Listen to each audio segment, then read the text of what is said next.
ma'am, your name? My name is Ching Boy. Okay. Ma'am, could you spell that for us just to get it right on air? Okay, CHINGBOI. Okay, all right. Ma'am, are you a resident of Churachandpur? Yes, I am. Okay. And how many years have you been living here? Since my childhood, ever Since your since. childhood. So, obviously, have you ever seen this kind of violence in your life? No, not at all. Only in the movies. And so what kind of sense of loss do people feel? Because we just visited a place where it almost seemed like a war zone to us, where buildings, only skeletons of buildings remained. How have the people of these places been coping with this kind of violence, and it has continued for days? It has been really, really difficult. It's beyond our dreams and imagination. Really difficult, especially for the lives that are lost. We are still mourning the loss of our brothers and sisters here. So sad. Yeah. And ma'am, a way forward. I mean, I'm sure everybody is now looking at a way forward. How do you reconcile with already what has happened, and how do you now move forward? What is what is your expectation from whoever the powers that be, whether it's the Union Home Minister or whoever, or the government of India, or the government of Manipur, or whatever, as a solution? What should they look at? It is so difficult even to look at the future right now, especially with the present government that's in the state. We have high hopes on them, but they are the ones who are butchering our people. You must have seen the pictures in the street of Imphal and all that. So pathetic. So with the Home Minister's visit, we are banking on him to bring about a solution for everyone here. So yeah, the future is so bleak for us. So the little regulars that we have, food on the table, eating together, those have become a luxury for us, especially for me. One morning as I was sitting with my family, eating and praying to God, that struck me that this has become a luxury, that things that we had taken for granted, they are not there anymore for many of our people, especially the ones living in Imphal and all that. Their homes have been demolished, vandalized, they're homeless, and you must have seen a lot of people in the relief camps and all. So it's really very sad for us. We cannot even look at the future as of now. Thank you so much, ma'am. Ma'am, what do you do, if I may ask you? Are you? I'm a teacher. All right. And a pastor's wife. All right. Thank you so much. So, ma'am, your name? My name is Moi Simpie. Could you please again spell it for me? Yeah, so that I spell it it is spelled as MAWI and then SIMTE. Okay. You're a resident of Churachandpur? Yes, I was born here. Okay. Have you seen this kind of violence in your life before? And where do things go from here for everyone who's been affected by the violence? See, in my lifetime, I'm 30 years by age, and in my lifetime, I have not experienced a violence or conflict of this magnitude. And this violence, which we experience now, it is the worst thing that you can imagine. You would think that you can see only in movies, but then it happened to us. And it's not about all the Métis, and I would say, but the radicalized group who are attacking the tribals.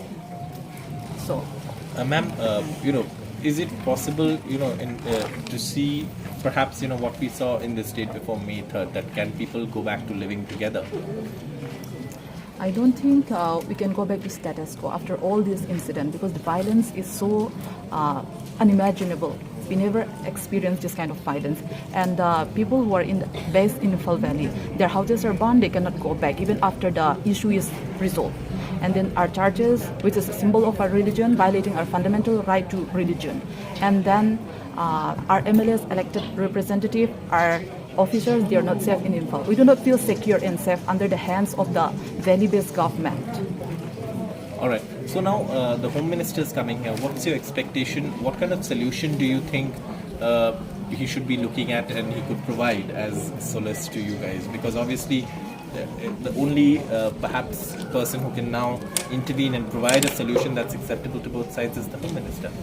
Yes, as a tribal, as a Kuki, we do not have faith. We lost our faith and confidence in the Metis government. So we are looking forward to the center.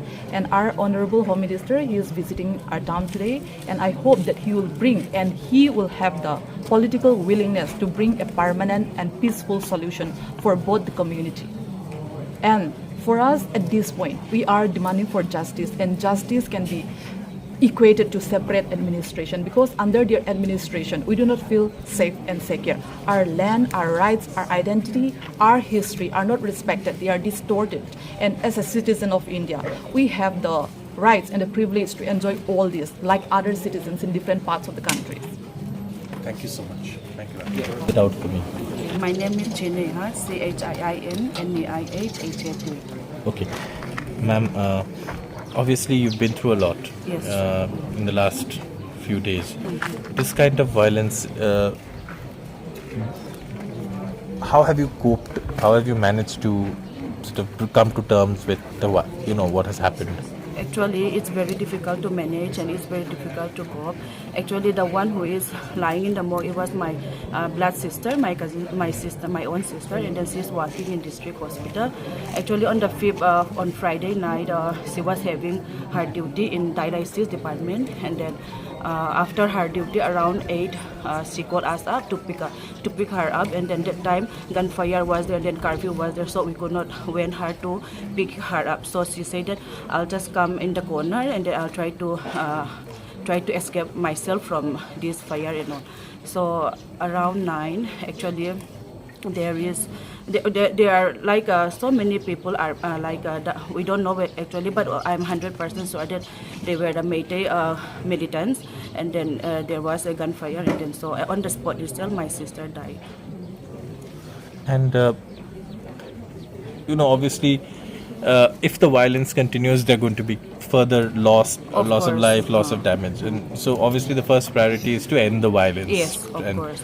But beyond that, do you see Manipur returning to normalcy that perhaps there was before the 3rd of May? No, I don't see any normalcy until on this time itself, because since the last yesterday also, there is a lot of like gunfire, and then we heard that more than like 40 trucks, Metis militants along with the I don't know, the helper, or I don't know, I can say, they were like trying to trying to do the gunfire attack us. So I don't see any normalcy until now. So I was hoping, and then we are hoping, all the people, all the tribal people are hoping that there should be separate administration for Thank the you so much. solution. Thanks so much, ma'am.